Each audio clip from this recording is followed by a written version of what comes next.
Und das kann man so auf. Hallo liebe Modellautofreunde, willkommen zurück zu einem neuen Video von mir. Heute stelle ich euch den Mercedes-Benz G500 von der Firma AutoArt im Maßstab 1:18 vor. Das ist die Verpackung, Mercedes Dieter Edition, und die genaue Bezeichnung dieses Wagens ist W463, und zwar ist es die Facelift-Version oder MOPF, Modellpflege 2012. Und ich bin sehr froh, dieses Fahrzeug zu haben, denn es ist sehr selten. Warum? Wegen der hellen Ausstattung. Ihr wisst Bescheid, auf meinem Kanal befinden sich einige Modelle, die entsprechend diesen Attributen folgen. Ich hatte damals bei meiner ersten Modellautosammlung ein Mercedes G500, den Vorgänger quasi von dem hier, auch in schwarz. Der hatte zwar keine helle Ausstattung und es war auch noch die Vorversion, wie gesagt. Den habe ich aber leider irgendwann mal verkauft. Das bereue ich bis heute. Ich hätte ihn gerne behalten, vor allem wenn man sich die Preisentwicklung anschaut. Und dann hatte ich damals diesen Wagen hier zugelegt als Ersatz, sage ich mal. Vielleicht kommt der andere auch ja nochmal irgendwann in die Sammlung rein. Auf jeden Fall, ich bin froh, dieses Fahrzeug zu haben, und ich würde sagen, wir schauen uns natürlich gleich mal die Front an. Und wir können sehen, ja, G-Klassen typisch, noch die alte eckige Form. Ja. Die Nachfolger habe ich euch auch vorgestellt. Könnt ihr da oben sehen, zwei von denen. Und einen weißen habe ich natürlich auch noch vorgestellt. Ist natürlich alles verlinkt. Hier großer Kühlergrill, alles eckig. Hier kann man die LED-Tagscheinwerfer sehen und im Prinzip den großen Mercedes-Stern in der Mitte. Und natürlich die markanten Blinker von der G-Klasse oben drauf. Ja, schauen wir uns mal den Motor an. Und das kann man so hier so aufschieben, und das hält eigentlich ein Scharnier. Und ich hoffe, es hält jetzt auch. Und wir können sehen, das ist der Motor und das Scharnier, wie gesagt, sehr filigran. Ja, der Motor ist gut umgesetzt. Hätte man noch etwas detailliert arbeiten können, finde ich. Ja. Ansonsten geht das eigentlich ganz klar. Aber wie gesagt, das Modell ist schon auch etwas älter. Allerdings hat AutoArt auch schon mal detailliertere Modelle gemacht im Motorraum.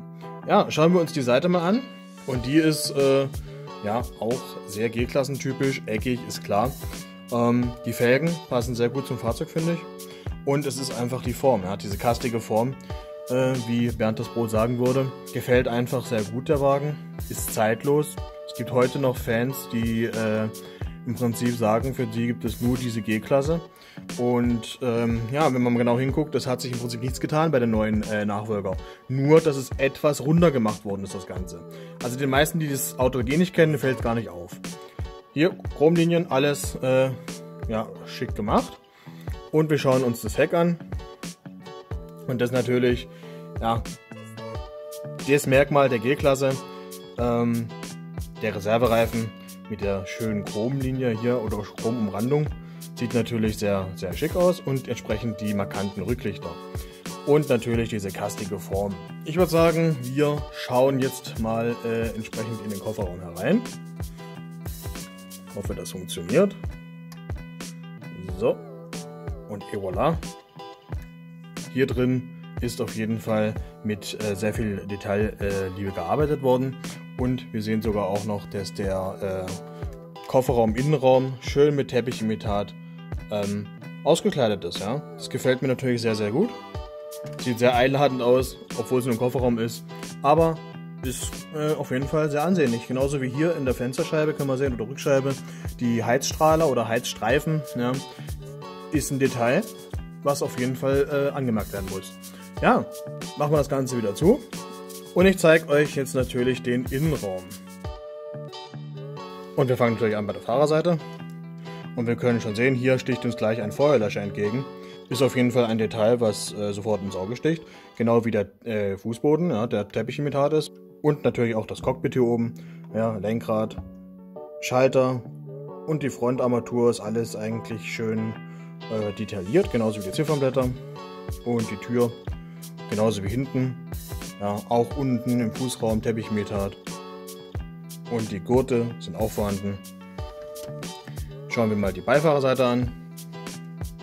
Und hier können wir ebenfalls sehen, hier wurde eigentlich an alles Wesentliche gedacht. Auch hier in der Mittelkonsole, die auch sehr detailliert umgesetzt worden ist, meiner Meinung nach. Ja, also sind alle Sachen zu erkennen. Genauso wie der Griff hier vorne, ja, bei der Beifahrerseite. Ist sehr detailliert. Ich möchte euch bei der Gelegenheit auch noch den Unterboden zeigen. Den finde ich eigentlich auch relativ detailliert. Klar, geht noch mehr, aber immerhin sieht auf jeden Fall G-klassenmäßig aus. Jetzt meine Frage, wie gefällt euch der Wagen? Ja, schreibt es in die Kommentare. Ich bin sehr gespannt. Gebt dem Video einen Daumen nach oben. Schaut natürlich auch die anderen S-Klassen, natürlich die auch, ne, ist klar. Aber jetzt erstmal die anderen G-Klassen an. Schaut euch auch mal die Unterschiede an zwischen der neuen und der alten. Und sagt mir gerne, ob ihr die neue oder die alte bevorzugt. Ja? Also ich kann mich nicht entscheiden. Ich finde beide eigentlich sehr, sehr schön. Und ja, ich würde sagen, wir sehen uns nächstes Mal wieder. Abonniert den Kanal, drückt die Glocke und kommt in meine Telegram-Gruppe, damit ihr immer über neue Videos benachrichtigt werdet. Also, wir sehen uns, macht's gut, ciao.